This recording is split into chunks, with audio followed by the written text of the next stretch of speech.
Welcome to Warwick Castle with the Knights of Middle England trick riding team.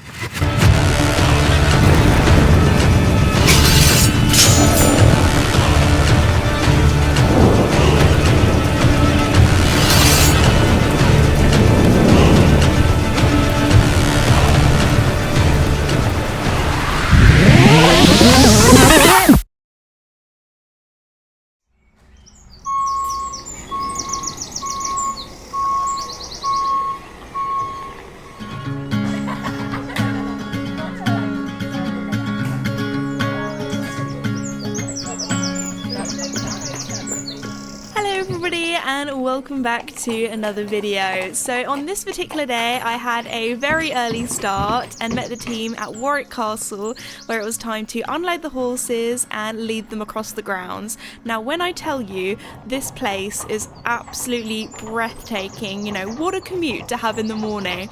So here you can see all of the horses being walked over this bridge onto, it's kind of called the island, so this little patch of land is actually completely surrounded by rivers, which is really cool. And this is Chief, who is very kindly being tacked up by Emma and also James, my instructor, because I'm going to be having my first ever trick riding lesson, which I was so excited for. Also, a little fun fact about the arena, it's actually in the exact same spot at the castle where they used to do jousting many years ago. So I'm now about to have my first ever trick riding lesson, which, you know, what a backdrop to have it at. So I'm riding Chief here today, and then I've very kindly got James to be my instructor too. And he's just been showing me the saddle, and it does look very different to the saddle kind of that I'm used to. There's 3 girths, so making sure that you're nice and secure, especially when you're sort of hanging on, I guess. We've got this big sort of metal pommel here, which looks very different, and there's lots of kind of straps and things to hold on to. So anyway, should we get started? Absolutely, yeah. Or just get on like a normal? Jump on like a normal. We'll let you jump on for normal today. Okay. Just for the sake of time, and then we'll sort your stirrups out. Good. So ideally you want them to be slightly shorter than what you would normally ride in. So we'll make maybe them, up just a little bit then, please. Make it a little bit shorter, shall we? With trick riding, it's about learning to let the horse run and you perform tricks on top of it. So it's about learning to balance and move around the saddle. Yeah, because normally when you ride, you're sitting, holding your reins, got your feet in your stirrups, and you're riding. Whereas in trick riding, you let all of that go, and then you're performing these more gymnastic elements on top. So the first exercise we're going to do is called a leg over. Now what I want you to do is, don't worry about your reins, hopefully Chief isn't going to wander off, and you're going to kick your feet free from your stirrups. Nice. And we're going to have both hands on the pommel, so if you want one hand on top, exactly like this. And basically this trick, you're going to start from this side, your left leg's going to come up, over, you're going to release your hand from the pommel, catch it again, and you're going to end up with both legs sitting on that side of the saddle. Is that right? Exactly. Good. And your finishing position, Chief moves his little head, is going to be here. Okay. And we're going to do like that on both sides. Now the aim is with this, what you want to try to do as best you can is keep your legs straight, bring your legs back over the top. Nice, really good. And then try the other side. Exactly. But moving at the same time. And you can feel those different movements that you have to make to really find your balance in the saddle. Tell you what, this is really opening up my hips. Whenever you're ready, if you're good, you can take it away. Ask Chief to just trot forwards. Oh, he's bouncy. And whenever you're ready, you can try to bring your legs over. Exactly, good. And really sit deep in the saddle, lean back. There we go, much better, nice. Oh, that is more difficult than I was expecting. Good, try the other side, should be easier for you. Okay. Nice, lean back. She's going, she's going. I did that on purpose. Good. But this is, now you see why this exercise is really important to learn. Because if you don't learn this, like a simple foundation, when you build the house on top of it, the harder trick riding, it's more prone to falling down. Really sitting deep in the saddle. Nice. Creating that space in front of you to pass your legs over the top. So whenever you're ready. Good, there we go, much better position, nice, good. Really good, super. Nice, and back again. Good. After that, it was then time to try a different exercise, and this one I've actually done before, not on a moving horse though, and that is around the world. So I did that first in walk, then we moved up to trot. I've got to say, trot was definitely the most difficult gait I found for all of the different exercises. Canter, although it's faster, I just found it a lot easier because it's just not as bouncy. Then we did this other one where I got to stand to the side. This one came really natural to me, I really enjoyed it, and then put my little arm out at the end, seemed like a little professional. However, I've got to say, when I stood on the inside rather than the outside, that was actually quite a bit more difficult. It's one of those things where you really do have to go fully for it. Also, if you do something maybe too slow or I'm thinking about it too much, that's when I'm probably the most unstable and feel the most wobbly. However, after some practice, I really started to feel confident, and then it was time to go upside down. Yeah, really good. Nice. Super. Let me know how long I should hold this for. You can hold it for as long as you want. Okay. As long as you feel comfortable holding it, and then throw your leg up and over. Yeah, it's really good. We're going to try it in canter now. Leg up. Yeah, and back.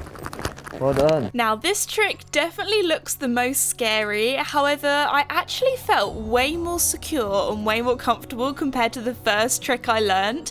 I think it's because I had more points of contact, like my whole back was along the saddle, I was holding on with both arms, and it just came really naturally to me. I think because I was so confident in the walk and I really had kind of that more muscle memory, I could go straight into it.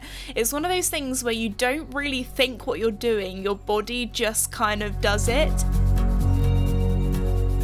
I think it's also a good idea that I didn't think about it too much, because the thought of, tipping backwards, going upside down, I think I probably would have psyched myself out a little bit, but honestly, it was so much fun.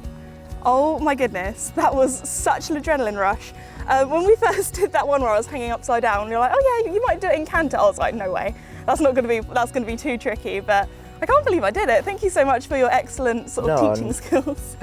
I mean, to say that you've done those tricks in canter in your first ever trick riding lesson, it's amazing because it never happens. Yeah. From my point of view, I would never push someone to want to get canter straight over, because you just seem to pick it up really naturally and well. Just made sense. Yeah, and I've got to say, the canter was a lot easier compared to the trot. The trot can be a little bit bouncy, so actually, I feel like if you have that confidence and you just kind of do the movements quickly, it kind of seems a bit more natural, doesn't it? Exactly, and that's the biggest sort of hurdle with trick riding. It's that psychological, your brain, it tells you to slow things down, to take your time, whereas a lot of the time you actually need to keep it moving fast and everything like this. So it's that battle inside to make the tricks happen, but you did it really well. Oh, well, thank you very much. We should probably get this guy back to the stables before they let that big cannon kind of thing off. Yeah, they want to fire that treb, so we'll go back up. Awesome. Untack him and put him to bed. Oh, well done, mister. Thank you very much, Chief. And thank you very much, James. My pleasure, anytime.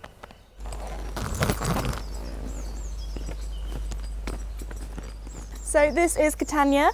He's just getting ready for trick riding with James on stage later. So he's kind of got his little massage pad on. I'm sure he's going to make sure that he gets all the sort of essentials that he needs, some blue M&Ms, some, cucumber eye mask, make sure he's all pampered, ready to go out on stage later. Hey, mister. Oh, you are so sweet. All of the horses here are just so lovely, aren't you?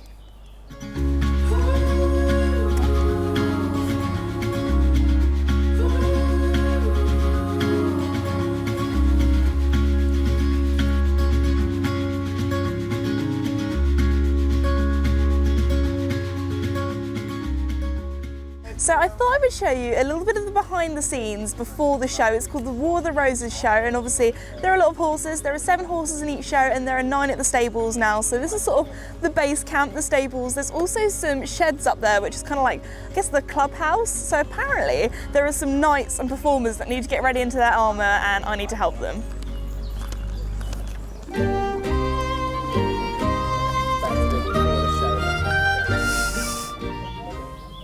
Hello. Do you like my new look?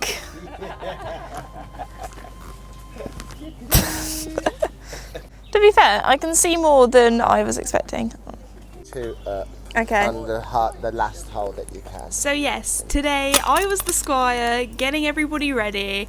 There were a lot of buckles and things to do up. Oh my goodness, especially in the summer heat. Can you imagine wearing all that gear? But everyone really looked the part. So we did have Will here, but we now have King Edward all geared up. He's got his armour on, he's got his helmet on. So are you ready? Ready for battle? Let's go. Yep, let's go. So all of the knights are getting ready behind the scenes. The audience is coming in and it's almost time for the show to begin. I'm really excited. I haven't seen this in person. I've seen so many things online, but see it in real life, I feel like it's going to be spectacular.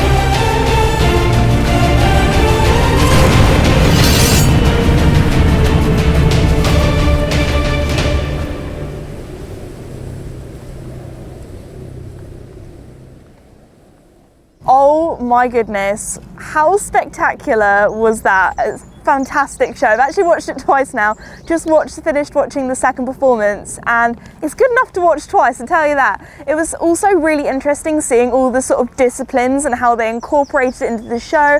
Obviously the history here at Warwick Castle. So if you'd like to see the Knights of Middle England do some jousting in the night show here at Warwick Castle, they're going to be here until the 3rd of September. Yes, they're going to be here every single day until then. So that is really cool. They also do some evening shows too, which sound awesome.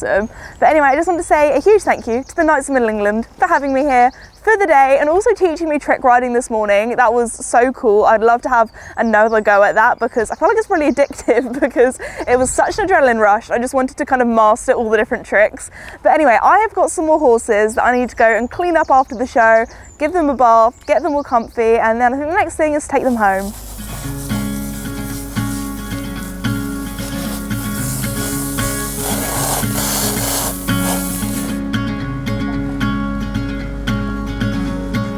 Horse number 2.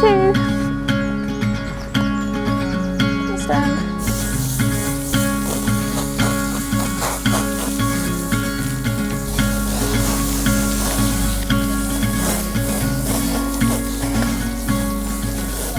So while we're here at the camp, I thought I would talk to you about some of the horses' stories because they're really, really interesting. So here we have Marengo, who is a big, gentle giant. He is an Irish draft. You couldn't tell, he is quite large. He is quite tall. He's actually an ex-trumpeter horse from the Household Cavalry, and he made his way here, and he's got his new job now, working with the Knights of Middle England. There's also, here at the Knights of Middle England, they have so many different horses from loads of different backgrounds. So for example, they've got a few ex-polo ponies. They also have Sausage that you guys would have seen from one of my previous videos with them. She was originally on a meat truck for the meat market, and then they took her in, trained her up, and she's an excellent sort of jousting horse, everything horse really. So there are some really lovely stories here behind these horses, and they live such a lovely life, don't you? Yeah, here with all your friends, and they find it so exciting and have so much fun. You can see the smile on their face, especially those trick ponies. Oh my goodness, they were loving the show and the crowd and everything. So you were just adorable. I mean, I do have a soft spot for a grey gelding, but just look at him. He's so big and squishy. Apparently they call him like the big teddy bear because he really is just a big cuddly boy. Yeah, you're so lovely. And so clean. He did have a big wash this morning, so